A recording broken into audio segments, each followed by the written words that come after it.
Okay, Ian, thanks for joining me today. And I'll start by saying you're a shareholder of size, six-figure position, as is the Howard Group, as is members of our team and family and everything else. But you started buying the stock, and I want to talk about this before we get into the report, going all the way back to early 2021, and you were buying it again as late as late 2022. Sure. So going back a couple of years ago, what convinced you to start taking a position in Global X? So you know Keith Schaefer. He asked me to take a look at it. The newsletter writer. Yeah, newsletter writer. And he wanted some help on writing news. He does that sometimes. Wanted some help on writing a newsletter. So I looked at it and I liked it. I mean, it was a very different world at that point in time. You know, it was very easy to make money in the market at that point in time. But I looked at it, I thought it was a good post-pandemic play. So as airlines got back in business, when people started flying again, it made sense that their business would be in good shape there. And then the e-commerce angle as well. I thought that was going to continue because like my parents, of all people, in their 80s use e-commerce now. So it was like, okay, this just sped up the adoption of e-commerce. The whole concept seemed pretty good. They didn't have any revenue at the time. They didn't have their Part 121, so it was all into the future, but I liked it as a post-pandemic play. I acquired some in early 2021. I sold some in late 2021, basically at the onset of Omicron. I was nervous about what was going on. I was selling a lot of positions at that point in time. Time progressed, I kept watching them. I still had a position, and as they continued to execute, and what I thought it was a good job, because they got quite a few planes to begin with. It slowed down, but I thought the momentum was there. I liked what they were doing, and I started acquiring more stock between Q2 and Q4 of 2022. Okay, let's talk about the report. Yep. Very detailed. You, in the disclaimer, it's for informational purposes only. Sure. Lots of charts, graphs, everything else. Yep. Did a very deep dive. And the growth scenarios, it's a difficult situation because you're trying to estimate when planes are going to arrive, and of course that has a bearing on, you know, the returns and EBITDA and everything else. So let's just start with the fleet growth. What were the challenges around trying to forecast that? The fleet growth itself is pretty easy because they've said we're going to look at a range between guidance at 11 planes, so 9 passenger, which they have now, For this and year. 2 cargo, which they don't have yet. We're hoping they get the 411 soon. So that's your base case, that's your guidance. That's what the revenue guidance, their EBITDA, which is not a number, but positive, and positive EBITDA are. They're saying based on 11 planes, so easy. And then on the target, it's 12 passenger and 6 cargo. Probably a stretch, but those are the barbells. So in terms of growth, no big deal. Where it's more challenging is predicting revenues and predicting costs. So the revenues are a mix of ACMI and charter, and they get different rates for ACMI and charter. And if you look at, say, Q4 of 2022 and Q1 of 2023, you had a 27% increase in block hours, but you had basically the same revenues. That just depends on what your mix of revenues is, ACMI and charter. And some of those costs for charter or ACMI just flow through, but getting the revenue right is kind of tough. And then on the cost side, they're not building an airline for 11 planes. Their costs are more in lines with their 18 aircraft. For this year. For this year. So they've got all their certifications now except for one. So that, I don't know what the costs associated with those are, but it's significant. They've built up their pilot pool. They've told us they're going to continue to build their pilot pool into Q2. So we know they're spending for 18 aircraft or something more than 11. And then the revenues will catch up as they get more airplanes. So that's the big challenge. And that's the upside case for 2023 that you presented in your report, which happens to match the base case for 2024. Right. And then the upside case was 30 aircraft, which is a mix of the passenger and cargo. So there's a lot of variables for people to follow as Global X progresses. let's talk about risk mitigation, because you addressed this in the report. And in terms of the business model, do you think that a lot of people appreciate how risk has been mitigated? Or are they just sort of lumping Global X in as, it's just another airline type of thing? It's hard to tell, but that's one of the things I really like about the business.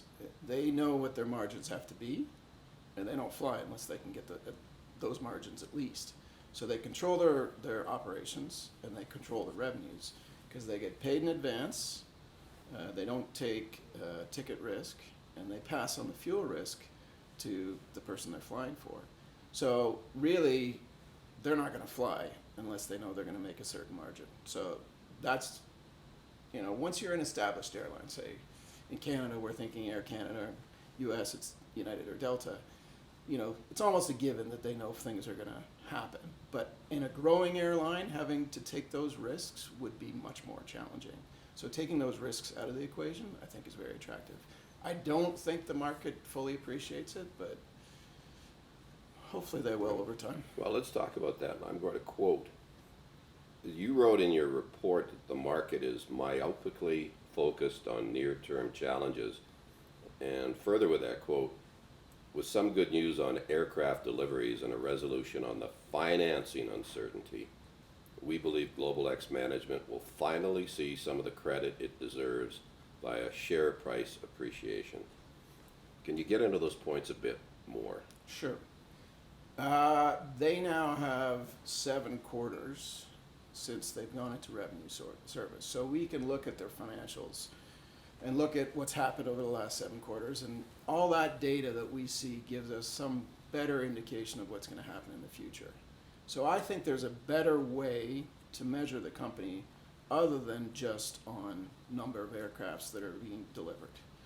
It's been frustrating. They've been too optimistic, but I have no idea why the aircrafts aren't being delivered, and I think it's almost 100% out of their control. So this is part of the reason why I like the fact that they've given us guidance on 11 planes. I don't think they're going to end 2023 with 11 planes, but they've given us guidance. So guidance is, in my opinion, something that's meant to be beat. So I think there's a very good chance that they beat their guidance. But if we look at it,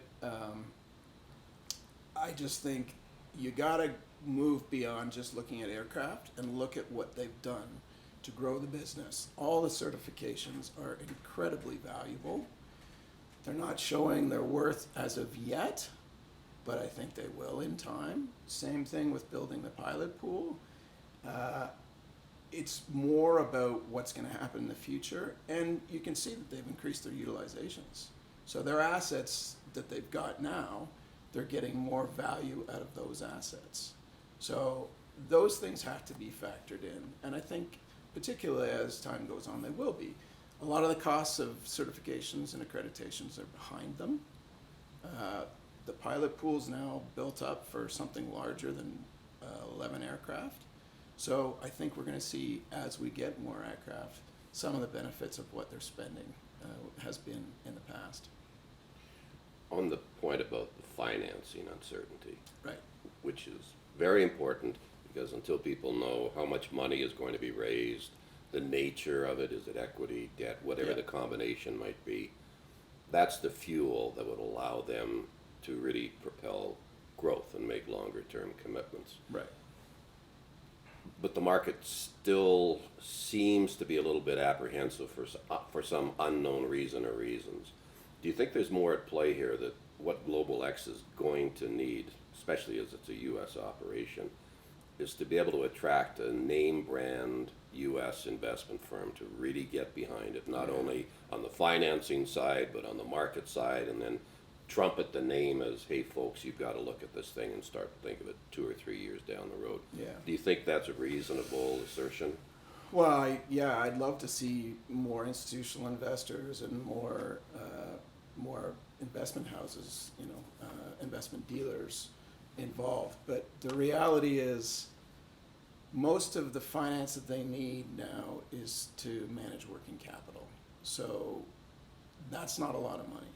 So, and they don't want to raise equity at depressed prices. I'm not sure what they're gonna do exactly. Our assumption was that they would raise 15 million worth of equity at $1 US, which today wouldn't really happen, but hopefully as they, like, I don't know exactly what their needs are in the very near term, but I'm thinking sometime this year. The challenge is 15 million bucks isn't worth it for most people. So investment dealers would be more interested if they were thinking 50 million bucks, because they get paid based on raising money, Especially in the US. especially in the US. So it's going to be hard to attract investment dealers in the near term. I think over the long term, yeah. And the same thing goes for institutional investors. It's really difficult to acquire stock. So you really have to be committed to doing it. And then anybody who wants to buy something in size, there's no opportunity. So I dealt with institutions for a long time. Most of them like to buy on a deal. So the deal that you're talking about that would bring larger institutions in probably isn't happening for a while.